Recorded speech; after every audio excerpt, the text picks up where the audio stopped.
déclaration. Je donne maintenant la parole au représentant des États-Unis.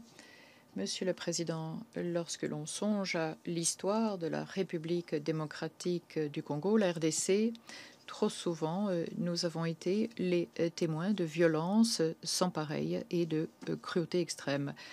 Les Nations unies et l'ensemble de la communauté internationale ont œuvré sans relâche ces dernières années pour aider à amener la paix dans le pays. Le secrétaire général adjoint Monsieur Lacroix, nous vous félicitons ainsi que la MONUSCO d'avoir appuyé les efforts sur tous les plans. La mission de maintien de la paix de la MONUSCO a pour tâche essentielle de préserver la sécurité des populations et nous souhaitons veiller à ce que la MONUSCO puisse s'acquitter de son mandat. Mais un pas important pour veiller à ce que l'histoire ne se répète pas une fois de plus en RDC visera à aider la population congolaise à arriver à une transition du pouvoir pour faire entendre leur voix par le biais d'élections présidentielles inclusives qui se tiendraient cette année. Tout retard des élections ne saurait se produire. La communauté internationale doit intervenir et faire pression, non seulement sur le président Kabila et sur son gouvernement, mais également sur la CENI, Commission électorale nationale indépendante. Cette commission doit immédiatement publier un calendrier électoral et notamment la date prévue pour les élections présidentielles.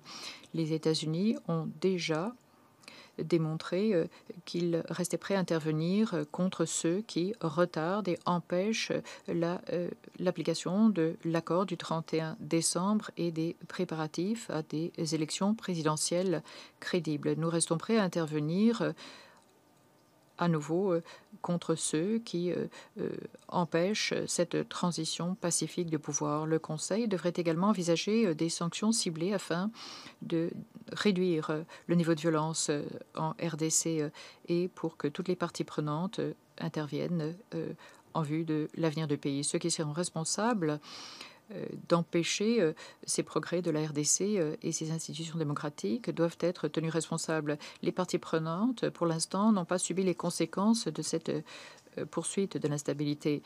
L'alternative à une transition démocratique dans le pays serait le retour à la violence. Et c'est ce que nous constatons aujourd'hui même dans la région des Kasaï. Ce retour à la violence terrible est une chose que personne ne souhaite, mais nous avons un grand nombre de déplacés dans le pays qui fuient la violence dans les Kasaï, y compris quelques 30 000 personnes qui sont aujourd'hui des réfugiés dans le pays voisin de l'Angola. Il y a tout juste 5 jours, nous avons entendu le conseiller spécial sur la prévention du génocide, Adama Dieng, et la représentante spéciale pour les enfants en temps de conflit armé, Madame Gamba, qui nous ont fait part des rapports troublants pour la région de Kasaï.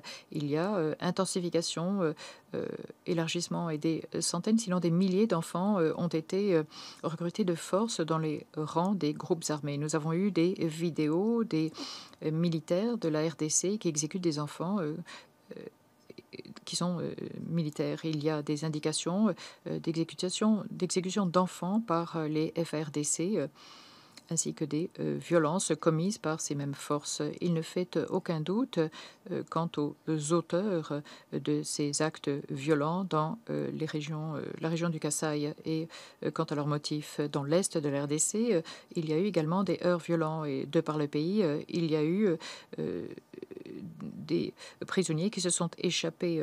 Cela illustre l'absence d'institutions nationales. Et certains ont suggéré qu'il s'agirait d'une stratégie délibérée. Monsieur le Président, le temps presse. Nous exhortons le gouvernement de la RDC à veiller à une inscription rapide des électeurs dans le Kasaï. Nous nous félicitons des efforts de la MONUSCO pour aider à l'inscription des électeurs dans les Kasaï conformément à son mandat. Aux yeux des États-Unis, les choses sont claires. Les États-Unis appuient la tenue d'élections comme prévu dans l'accord du 31 décembre de l'année dernière.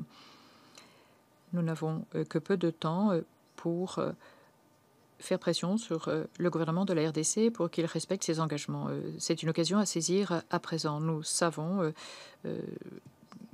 ce que sont ces violences massives dans le pays. Nous ne voulons pas que l'histoire se répète elle-même. Je vous remercie, Monsieur le Président.